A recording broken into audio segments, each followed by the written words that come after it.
यहाँ आपको बताएं कि हुकूमत सिंध ने रवा माली साल और आइंदा माली साल में कराची के सनती जोन्स की तरक्की के लिए डेवलपमेंट एंड मैनेजमेंट कंपनीज की तजावीज़ का जायजा लेने के लिए मेयर कराची की सरबराही में निगरां कमेटी तश्कील दे दी है।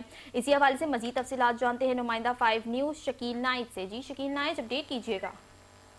जी, वज़ीर-ए-आला सिंध की मंजूरी से हुकूमत सिंध ने माली साल 2025-26 और 26-27 के दौरान हुकूमत सिंध की जानिब से फराहम की जाने वाली ग्रांट एंड एड के तहत कराची डिवीजन जो सनती जोन की तरक्की के लिए डेवलपमेंट एंड मैनेजमेंट कंपनीज की तरक्याती मनसूबों के लिए तजावीज़ है, उसकी निगरानी के लिए एक कमेटी तश्कील दे दी है, जिसके तश्कील और शराइत और जवाब भी जारी कर दिए गए। चीफ सेक्रेटरी के हुक्म पर नोटिफिकेशन जारी कर दिया गया। मेयर कराची डिवीजन इस कमेटी के चेयरमैन होंगे। कमिश्नर कराची डिवीजन को चेयरमैन मुकर्रर किया गया है।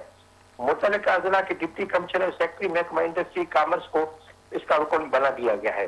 Director general monitoring evaluation cell महकमा मनसूबाबंदी व तरक्यात, डिप्टी सेक्रेटरी महकमा खजाना, director general technical services KMC और मुतल्लिका डेवलपमेंट और मैनेजमेंट कंपनी का नुमाइंदे को शामिल किया गया। ये कमेटी साइट का एरिया है या जो कोरंगी सनती एरिया है, उसमें जितनी भी डेवलपमेंट हुकूमत सिंध की तरफ की जाए, ये कमेटी उसकी निगरानी करेगी ताकि जो बुनियादी सहूलियात है, बुनियादी जरूरत है, उनकी पूरी की जा सके। जी।